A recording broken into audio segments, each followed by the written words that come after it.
Greetings, brethren, and welcome to another presentation from upa7.org worldwide. Today, our topic will address the question, are there hirelings leading Seventh-day Adventists and Davidians astray? So, what do we mean by this? Well, we're going to address the question, how do you identify a hireling in our midst? What is a hireling? And how do hirelings lead the naive and unread astray? Or actually decoys sent to divert people off into the paths of darkness. Can hirelings be relied upon to teach correct doctrine? That's an important question. And who are some prominent Davidian hirelings in our midst? We need to know this because it's a big problem, and a lot of people don't want to acknowledge it. So we're going to face this today and come up with some resolutions or methods that God approves of for self-supporting Bible workers. So we'll begin with this text for meditation. It comes from Counsels and Stewardship, page 129, and it reads, "What revelations will be made in the day of judgment? Many who have called themselves Christians will be found to have been not servants of God, but servants of themselves. Self has been their center. Self-service has been their life work. By living to please themselves and try to gain all they could for themselves, they have crippled and dwarfed the capabilities and powers entrusted to them by God. They have not dealt honestly with God. Their lives have been one long system of robbery. These now complain against God and their fellow men because they are not recognized and favored as they think they ought to be. But their unfaithfulness will be revealed in that day when the Lord judges the cases of all. He will return and discern between the righteous and the wicked, between him that serveth God and him that serveth him not." So, brethren, it would be naive and foolish to think that there isn't a problem in our midst of many professed ministers or Bible workers are actually serving themselves rather than Christ. And so, how are we going to distinguish between a true self-sacrificing Bible worker and a hireling? So, as we go into this, take time and kneel down and pray and ask God to enlighten you, to open your eyes, for the Holy Spirit to guide, lead, and direct you to all truths, so that you can know which voice to listen to. We can listen to the voice of the one shepherd, Christ Jesus, and his appointed agents, and not be fooled by the devil's minions. So what is a hireling, after all? Some of you might be wondering. In an essence, simple definition is a hireling is a Bible worker who seeks out income to support himself as a laborer without having proven themselves worthy of hire. And we're going to look at an extensive passage in Volume 1, Symbolic Code number 7, pages 2 and 3. We're going to read it complete because this gives us the best explanation. But this is just a summary. In contrast, a true layman Bible worker, or self-sacrificing, does not wait to be paid, but rather advances to teach and publish the original shepherd's rod message without regard to immediate compensation. They're typically labor as self-supporting workers. So this is a big distinction. So to get a really clear picture of this, we thank God for the original shepherd's rod message, because this lays out the situation and points us in the right direction. And so this is comes from Symbolic Code, Volume 1, number 7, and the article is entitled Heaven's Appeal. And we're going to read the entire thing over the next 4 slides. So follow along. Many fields ripe for the harvest have not yet been entered because of our lack of self-sacrificing helpers. These fields must be entered, and many laborers should go to them with the expectation of bearing their own expenses. But some of our ministers are little disposed to take upon them the burden of this work, little disposed to labor with the wholehearted benevolence that characterized the life of our Lord. God is grieved as he sees the lack of self-denial and perseverance in his servants, Angels are amazed at the spectacle. Let workers for Christ study his life of self-sacrifice. He is our example. And Brother Haddon's quoting Testimonies for the Church, Volume 7, page 254. And then Brother Haddon comments, where in the denominational organization are there many self-supporting workers? And why are there almost none instead of many? Now, Brother Haddon was commenting on the situation in the Seventh-day Adventist Church back when he published this in 1934. So I want you to think as we continue to read about how does this affect us today in 2022? Oh, in a big way. So let's pay attention. We'll continue on. What could make it possible for the class which has no means to go forth and throw their whole energies into this all-important work, and at the same time bear their own expenses? Why the present lack of self-sacrificing workers, and who's responsible for the condition? So these are good questions. Brother Haddon answers, the master's commission to his laborers is, provide neither gold nor silver nor brass in your purses, nor scrip for your journey, neither 2 coats, neither shoes, nor yet staves, for the workman is worthy of his meat. And into whatsoever city or town you shall enter, inquire who in it is worthy, and there abide till you go thence. Matthew 10, verses 9 to 11. The plan of Christ forbids that any should enter into the gospel ministry by what? Salary, but rather by faith, that his needs will be taken care of by those who open their doors to the Lord's laborers. Therefore, as there is hardly any self-supporting workers in the field, it is evident that there are but few missionaries whom Christ recognizes as his.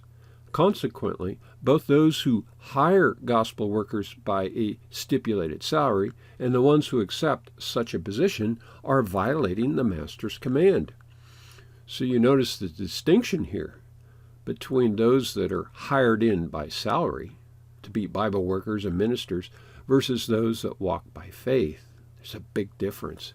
And it turns out today, most are hired by salary, and they're not following Jesus' instructions. Let's continue on. The present rule of the conferences, now we add in brackets here, and most Davidian associations, because ever since the death of Brother Haddon, has this become a problem amongst professed Davidian groups? And the answer is absolutely. Just pay attention here. So the present rule of the conferences and most GADSDAs is not only contrary to the master's instructions, but also responsible for not having many self-sacrificing workers. For from all who enter into the work by faith, bearing their own expenses, i.e. receiving no pay from the conference or their association, but simply the hospitality of those who are convicted to receive instructions from God's messengers, the conference demands all the tithe and offerings from the interest they develop. And so do these associations, Waco, Mount Dale, Bashan, Salem. Thus, anyone who ventures to enter into the sacred service is compelled to make his own way as long as he continues in the work, which does not only render the Lord's work impossible, but also unfruitful. For to keep one's own expenses continually and feed a family besides will take most of one's time. Big problem here. It is neither biblical nor just that one labor earnestly to raise up a company of believers and then have the conference reap the tithe of his labor to feed the hired minister who has no part in the effort instead of the one who has sacrificed and done all the work. Such an act might as well be called robbery. And brethren, I have seen with my own eyes and heard with my own ears, so this is exactly what's happening in Africa. The groups like Mount Dale and Waco will go over, and there will be self-sacrificing workers in Africa. And then once they raise up a company and begin bringing in tithe, Mount Dale will send over ministers that will go entertain them for a while and gather up all the tithes, head back to the United States and leave to feed themselves, and leave the flock with nothing but a stone. If you don't believe me, go talk to the brethren in Africa. This is a universal, worldwide problem. Let's continue on.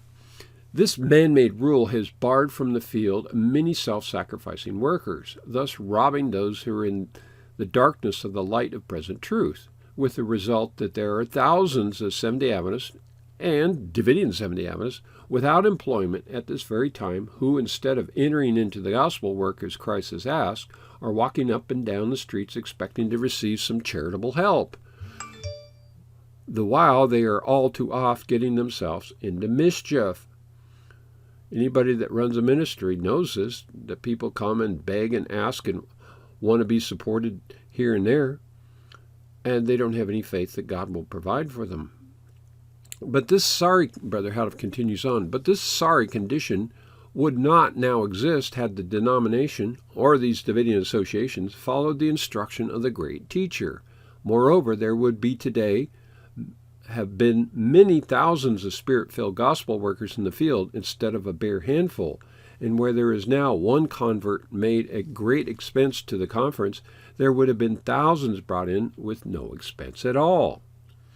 Each one who enters the work of Christ under the condition prescribed by him should be allowed all the tithe that is realized from his labors until he has sufficient to pay his expenses. Then the remainder should be kept by the conference. Thus the message would grow by leaps and bounds, and more labors, more converts, and more means. This last paragraph is essential here. If you labor in behalf of the rod message and you win in converts and they begin to return tithes, then you're entitled to those tithes. That's the system that God has put in place. But the question is, how many are following this? Most associations go harvest up that tithe and bring it back to feed themselves when they had little to do with the actual labor. So this is a criminal act. So once you've won on converts and get sufficient tithe, then if you have excess, then that can go to back to an office or something, to the local country, to the storehouse to set up other projects. But this is the plan, and the question is, who's really following it? Hardly anybody. And then this last paragraph on this important article, it says, hence, the present denominational system, which includes Davidian associations, for the advancement of the gospel is foolish from the standpoint of the Bible as well as from the standpoint of the business world. Consequently, one cannot help but see that Satan has exercised his wisdom to put the work of God into the work of God those who labor for the loaves and fishes, and to keep out the self-sacrificing ones, thus succeeding to leave the world in darkness. Hence, let God's true people sleep no longer, but awake and reply to the following appeal by entering into the work now. You don't have to wait for anybody or permission. You can go right now. And it continues on. God will have men who will venture anything and everything to save souls. Those who will not move until they see every step of the way clearly before them will not be of the advantage at this time to forward the truth of God. There must be workers now who will push ahead in the dark as well as in the light, who will uphold bravely under discouragements and disappointed hopes, and yet work on with faith, with tears and patient hope, sowing beside all waters, trusting the Lord to bring the increase. God calls for men of nerve, of hope, faith, and endurance to the point. And this comes from Life Sketches, page 213, 214. So you see a large contrast here. The nature of the true self-sacrificing Bible worker is he doesn't wait for instruction. He doesn't wait for pay. He goes out by faith and trusts to God to provide for him. That's been our experience, and we've seen that examples in brethren in Africa and in other countries, Philippines and South Pacific. But you have to be prepared. You're going to have perseverance and nerve and hope and faith and endurance, because it's not an easy work. And part of the hindrance is because of these professed Davidians associations that are robbing the vineyard and taking all the tithes for themselves. So we thank God that there is a way people are breaking free from this corrupt system and going forward and trusting in God, and He is indeed blessing and providing for those who have a love of souls, who will sacrifice everything to save souls. So, brethren, think upon these things. Now, as we go in, we got to look at the real situation, what's happening in our midst. Well, let's look at some historical facts about paid Bible workers in Brother Houteff's day. When Universal Publishing started in 1930, the first tithes that Brother Houteff recorded were accepted in 1931. The tithes accepted from that time, from 1931 up until around 1942, were used primarily to support the publication of the tract literature. These are absolute facts. There's no record of immediately hiring Bible workers. Brother Houteff didn't start that way. It started with the publication of the literature. That's the meat, the present truth that comes out of the storehouse. And there's no record of Bible workers being paid with tithe until Fundamental Beliefs came out in 1943, the Leviticus in 1943, and then Mount Carmel Training Center before that were published. So we're talking like almost 12, 13 years before the work grew and advanced to the level of organization where they began to have paid Bible workers. So after the death of Brother Houteff in 1955, then there appears the rush to set up new organizations and appoint leaders or Bible workers, many of whom were paid with tithes. So Florence Houteff set the example. But you notice the rise of most of the movements. That's their first priority. Oh, we got to reorganize and start up the work. But there's often an overemphasis on paying Bible workers with tithe rather than setting up the publishing work. And so this has been a big problem after the death of Brother Houteff. Let's go back and look at Old Mount Carmel Center. This comes from Fundamental Beliefs, page 17. And so this was the status of things in like 1943 at Old Mount Carmel. So there's the publishing department, the editor, Brother Houteff, assistant editor, M.J. Bingham, and he had associate editors and so forth. And then under that, there were secretaries, educational, Sabbath school, and correspondence secretaries. Now, Brother Houteff clearly indicates that that he paid workers there. He paid the carpenters more than himself, and even the secretaries his own pay. Of course, was all the work at Old Mount Carmel was supported with tithe. But Brother Houteff paid himself even barely equal to his own secretaries. So we know at that time there were people paid with tithes. But Brother Houteff never was the top dog with the top tithes, even though the church accused him of that. That was patently false. Brother Houteff probably was one of the lowest paid people there, just to meet his basic expenses. So we certainly know by this time that there were workers here, including secretaries, that were paid with tithe. It also lists field secretaries for the work. There were 4 of them: Brother Warden, Brother Wilson, Brother Roller, and Brother Banks. And then it lists 20 or so ministers. Now, what's interesting, if you look at this list of ministers, the question becomes, how many of these ministers were paid full-time with tithe? And the answer is we really don't know, but can we say that all of them? And there's no evidence at all. There are some ministers here we know that labored full-time in behalf of the message, like Brother Warden, Brother E.T. Wilson, Brother Wolf. Brother Wolf was one of the teachers at the DLI, the Ministerial Training Program, which is full-time. So we know at least 3 of them. Who else? M.L. Dieter, I believe, labored full-time in the message. M.J. Bingham. But other people here on this list were not paid with tithes, like Dr. Butterbaugh, who was an M.D. He didn't accept tithes. L.W. Nations, who was a minister out of the Salem Church, we don't have a record of him being paid with tithes. So the answer is that some of these people were clearly paid with tithe, but others were not. Well, this is an interesting question. It'd be to go down this list and see if we could find records. We don't know if anybody has them. We'd love to see that if you could provide them for us.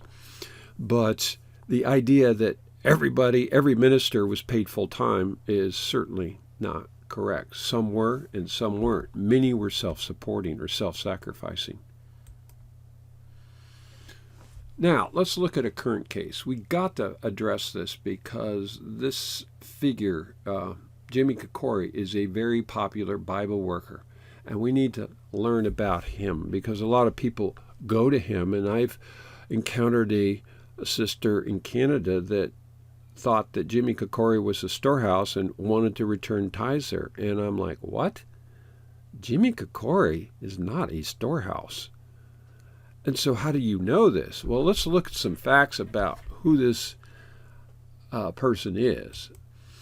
Kakouri was fired as a Bible worker from the Waco Association in 2012 for failing to carry out assignments while at home in the United Kingdom.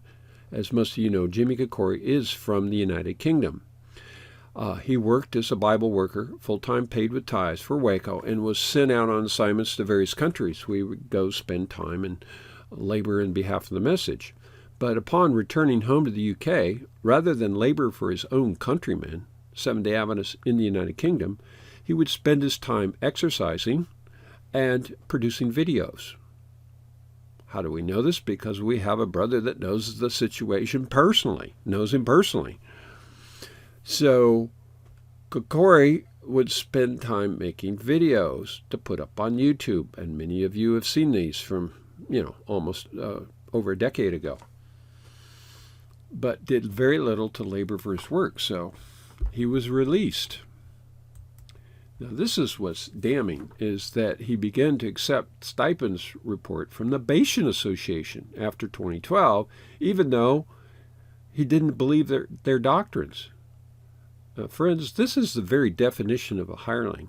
Why would you accept money from a Bashan group if you don't believe they're obviously apostate, counterfeit doctrines? And it shows you that his motivation was more to support himself rather than to labor for souls to win them into the truth. And now, in 2021, Kakouri was hired back to Waco as a Bible worker, and he begins to travel assignments to places like Romania, and he loves to talk about this. He goes to the brethren there and is very well taken care of and well treated and well fed. And he loves to talk all about it. And then he starts a new YouTube channel entitled Meat Due Season with Jimmy Kakouri. So I guess because of that, he thinks he's a storehouse. In the last 12 months, he's posted 145 videos. Now, brethren, that takes full-time work. Myself, I produce videos. I published probably 60 videos in the last decade because I'm a self-supporting Bible worker. I don't have time to produce all those videos. But Kakouri, that's the reason Waco fired him in the beginning, is because he spent all his time making videos. So what are we talking about here? Well, here's the YouTube channel, Meat Due Season. Well, the Meat Due Season's really the original Shepherd's Rock Publications, not some guy that likes to do YouTube videos. So this is not worthy of tithe support. So here's this channel. He gives studies. But if you look, say, like 3 months ago, now we're doing this video early November 2022, but in 1 month, you see over 15 videos being produced. And I want you to think about this. What do you notice about most of these videos? What do you see prominently displayed? For all except one, you see nothing but his mug, his shiny bald head. So it's clear that this individual is very interested in gaining attention to himself and his performance of giving all of these studies and trying to encourage the brethren here. So it's clearly a lot of self-promotion. So are there problems with Kakouri's theology? That's the real key. By their fruits you shall know them. And this has been documented recently, within the last 2 weeks, late in October 2022. Kakouri uses a counterfeit Waco image of the Golden Bowl, and he publishes this on Facebook account. And when asked if it's an original, he actually lied. He said, yes, it is. It is not. When pressed about why Brother Houteff shows only 6 tubes drawing oil out of the bowl, Kakouri comes back and justifies by saying that we only need to go by the word, and that we can easily disregard the artwork from the rod. Now, this is a really egregious charge. He's basically saying that the rod artwork is unimportant. And Brother Houteff says that the pictorial mode of revelation is equal to the word. So there's various means God speaks to us, but Jimmy Kakouri is willing to throw the artwork under the bus, so to speak, and go by the word. And furthermore, the word says in Zechariah 4:2, on the top thereof, talking about the tubes, it's talking about on top of the candlesticks, not the bowl. So he can't even rightly divide the word of truth. So we've exposed him on this. And also, Kakouri likes to host Zoom meetings, and he was hosting one with Waco students in the country of Zambia.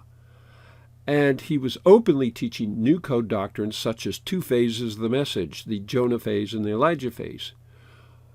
When asked for proof from the original Shepherd's Rod for these doctrines, Kakouri resorts to a strawman argument about reading Ellen White books published after she died. Of course, the problem with the new code doctrines is they're published after the death of Brother Houteff by Florence, totally unauthorized. They're a counterfeit, and wide-awake Davidians recognize this.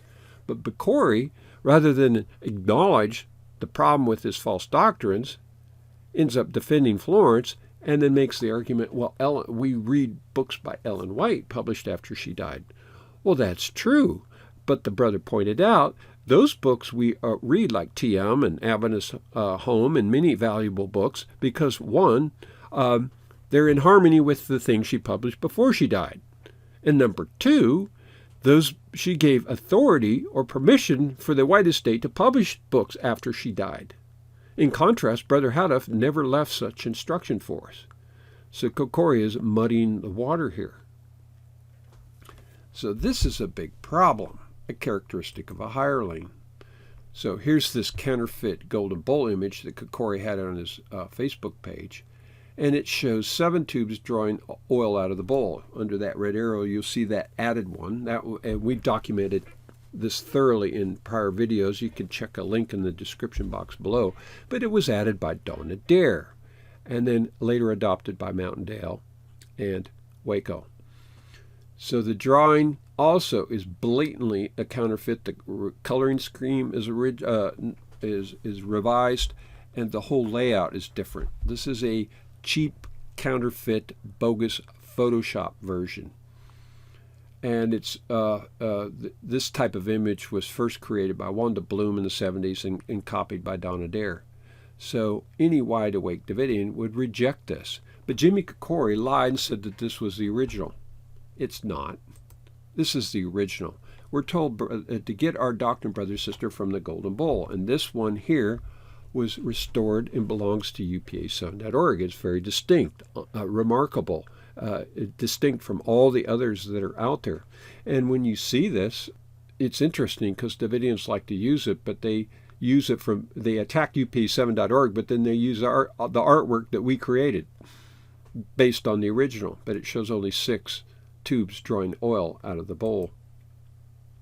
Are there other Davidian hirelings? The answer is yes. Here's one that we have direct experience with in the Philippines. His name is Noel Diaz, and he's worked as a hireling for Mountaindale, Waco, UPA 7, and now Bashan.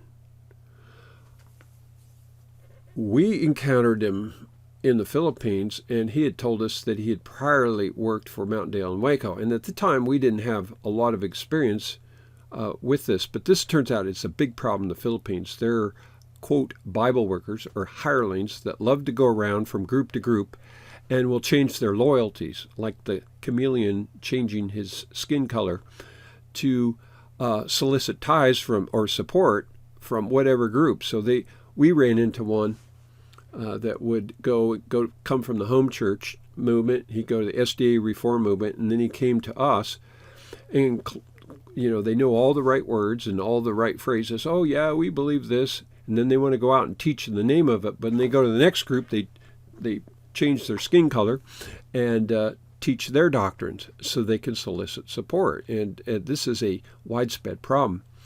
Well, turns out Noel Diaz did help set up the publishing work for UP7 in the Philippines. And we've got this all documented.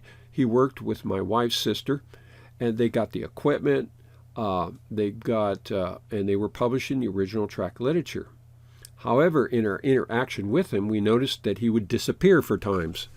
And later we found out that he was going and communicating with other groups of Davidians unknown to us. And when we inquired and found out that he was getting divided loyalties, he was terminated. And he ended up now works for Bashan. So his principles are that he will adopt whatever doctrine as long as they pay him. And one of the things that Bashan offers, and they've done this particularly in the Philippines, is say you're working for Mountvale for 5,000 pesos a month. Waco will come along and say, oh, you poor brother, you're barely surviving. Here, we'll give you 10,000 pesos. So they'll jump ship and they'll go work for Waco. And then Bashan comes along later, oh, you poor brother, we'll give you 15,000 pesos a month and we'll buy you a motorcycle if you'll go around and teach for us. And that's exactly what Noel Diaz does. He's proud of this nice motorcycle that Bashan bought for him so he can go out and teach for them. So he hops island to island, runs around on the motorcycle, and proselytizes for Bashan. It's a sad thing, but this is what happens. This is how hireling works.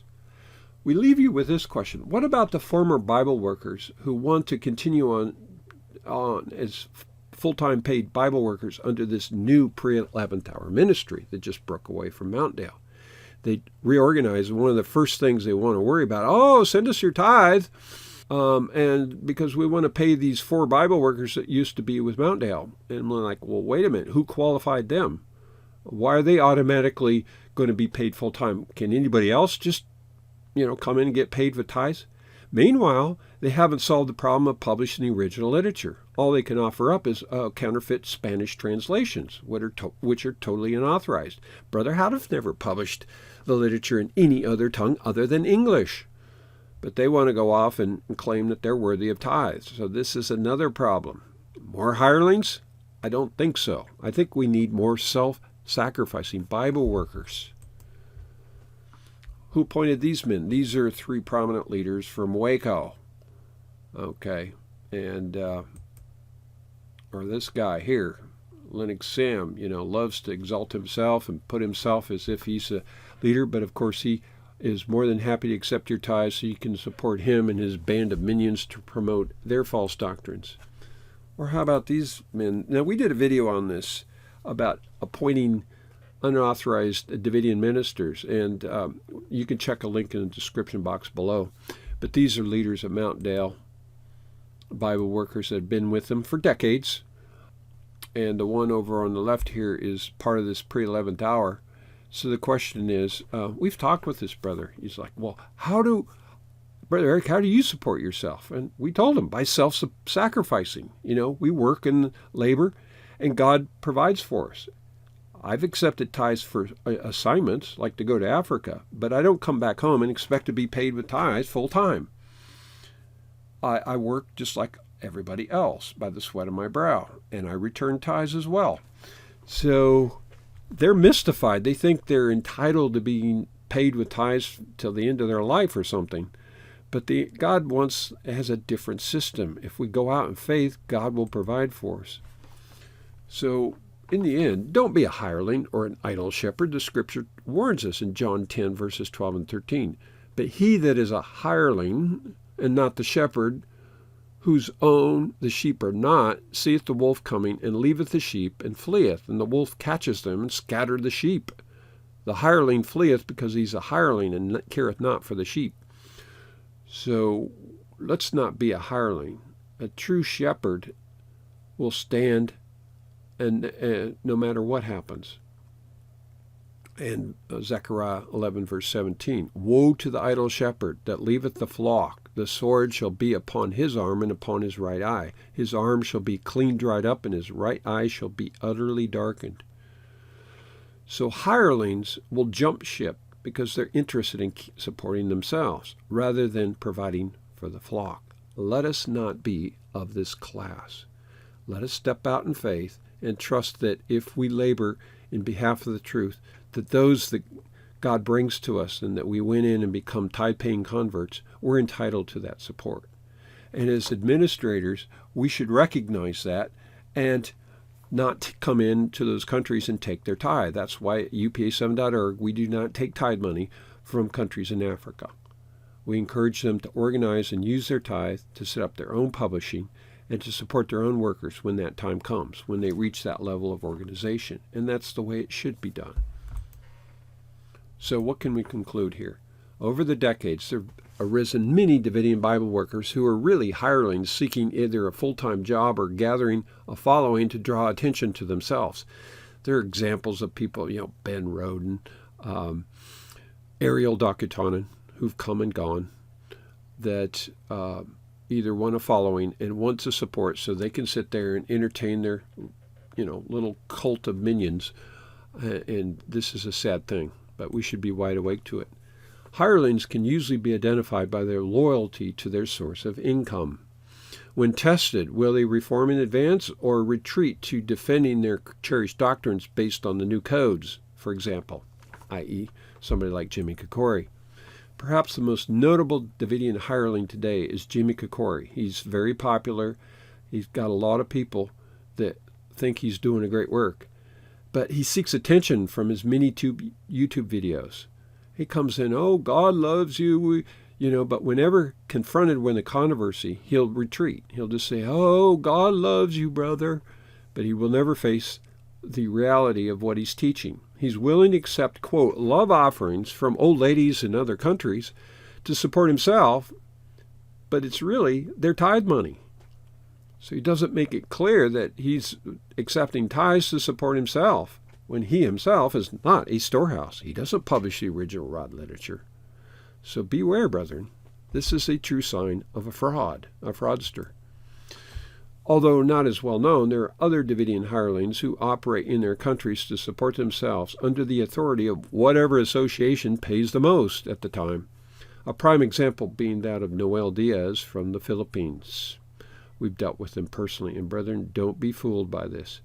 Person that hops associations, that doesn't progress in truth, will be identifiable. You don't go from Mountaindale back to Waco, or from Waco or Mountaindale to Bashan, unless you're a hireling, because the doctrines are so clear and distinct that anybody that goes from a Carmel association to Bashan is clearly a hireling. They got bought out. So for more information, if you have any other questions or comments or would like proof of what we're talking about, we have this all documented.